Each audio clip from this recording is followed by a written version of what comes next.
Big boss Malayalam season 6-ലെ 2 പ്രധാന മത്സരാർത്ഥികളാണ് നോറയും ജാസ്മിനും. Big ബോസിന് പുറത്ത് വെച്ച് തന്നെ പരിചയമുണ്ടെങ്കിലും ഷോയിലെത്തിയപ്പോൾ പരസ്പരം ഏറ്റുമുട്ടുന്ന തരത്തിലുള്ള മത്സരമാണ് രണ്ട് താരങ്ങളും പുറത്തെടുത്തിട്ടുള്ളത്. അതുകൊണ്ട് തന്നെ ജാസ്മിനും നോറയ്ക്കും ഇടയിലുള്ള അകൽച്ചയും വ്യക്തമാണ്. ആവശ്യഘട്ടങ്ങളിൽ മാത്രമാണ് ഇരുവരും തമ്മിൽ സംസാരിക്കാറുള്ളൂ. ഈ സാഹചര്യത്തിലാണ് ഇരുവർക്കും മുഖത്ത് നോക്കിയല്ലാതെ സംസാരിക്കാനുള്ള അവസരം ബിഗ് ബോസ് തന്നെ ഇന്നലെ എപ്പിസോഡിൽ ഒരുക്കിയത്.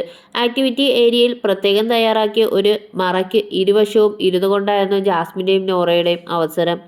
നോറയ്ക്ക് ആരോടാണ് മുഖത്ത് നോക്കിയല്ലാതെ സംസാരിക്കേണ്ടതെന്ന് ചോദിച്ചപ്പോൾ നോറ തിരഞ്ഞെടുത്തത് ജാസ്മിനെയായിരുന്നു. നീ തിരുത്തേണ്ട കാര്യങ്ങളെക്കുറിച്ച് പറയുമ്പോൾ പോലും അത് വ്യക്തിവൈരാഗ്യത്തിൻ്റെ പേരിലാണെന്ന രീതിയിലാണ് ജാസ്മിൻ കാണുന്നത്. അത് അങ്ങനെയല്ല അല്ല എന്ന് പറഞ്ഞിട്ടും നീ അംഗീകരിച്ചില്ല. എനിക്ക് വ്യക്തിവൈരാഗ്യമുണ്ടെന്ന് ഈ വീട്ടിൽ വേറെ ആരും എന്നോട് ഇങ്ങനെ പറഞ്ഞിട്ടില്ല. നീ മാത്രമാണ് അങ്ങനെ സംസാരിച്ചത്, നോറ പറയുന്നു. വ്യക്തിവൈരാഗ്യം വെച്ചുകൊണ്ടാണ് ഞാൻ ഇപ്പോഴും നിൽക്കുന്നതെന്ന് ജാസ്മിന് ഇപ്പോഴും തോന്നുന്നുണ്ടോ? അല്ലാതെ തിരുത്തിക്കൊണ്ട് മുന്നോട്ട് പോവുക എന്നായിരുന്നു നോറയുടെ ചോദ്യം. ഇവിടേക്ക് വരുമ്പോൾ നോറയ്ക്ക് മാത്രമല്ല വേറെ ആരോടും ഒരു തരത്തിലുള്ള സ്നേഹമോ ദേഷ്യമോ എനിക്കില്ല. ഇവിടെ വന്നപ്പോൾ തുടക്കത്തിൽ നീയുമായിട്ടാണ് ഞാൻ കൂടുതൽ കണക്ട് ആയത്. എന്നാൽ ഞാൻ ടാസ്കിൻ്റെ ഇടയിൽ പറഞ്ഞ ഒരു വാക്കിൻ്റെ പുറത്ത് നീ കടിച്ചു തൂങ്ങാൻ തുടങ്ങിയത് ഇന്നോ ഇന്നലെയോ അല്ല.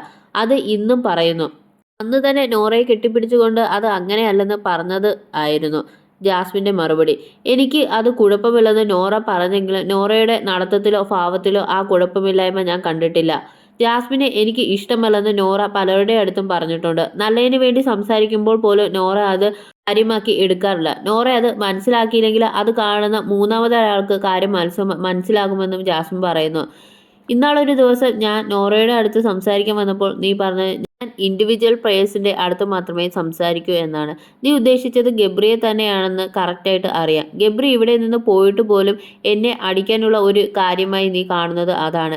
ഇതിൻ്റെയൊക്കെ പേര് എന്താണെന്ന് എനിക്കറിയില്ല. അതുമാത്രമല്ല സിജോയും നമ്മളുമൊക്കെ ഇങ്ങനെ ഇരുന്ന് തമാശ രീതിയിൽ കല്യാണത്തിന് പോകുന്നതിനെക്കുറിച്ച് സംസാരിച്ചിരുന്നു. ജാസ്മിൻ്റെ കല്യാണത്തിന് പോകുന്നതിനെക്കുറിച്ച് ചോദിച്ചപ്പോൾ നീ മുഖത്തടിച്ച പോലെ പറഞ്ഞത് ഞാൻ വരില്ല എന്നായിരുന്നു ജാസ്മിൻ പറയുന്നു. അതേസമയം ജയിലിൽ കിടന്നപ്പോൾ നീ എൻ്റെ വ്യക്തിപരമായ കാര്യം പറഞ്ഞു. അതുമുതലാണ് എനിക്ക് കൂടുതൽ ദേഷ്യമായതെന്നും നോറ പറയുന്നു. അപ്പോൾ എന്ത് വ്യക്തിപരമായ കാര്യമാണ് പറഞ്ഞതെന്ന് ചോദിച്ചപ്പോൾ അത് എനിക്ക് വീണ്ടും പറയാൻ താല്പര്യമില്ലെന്നായിരുന്നു നോറയുടെ മറുപടി.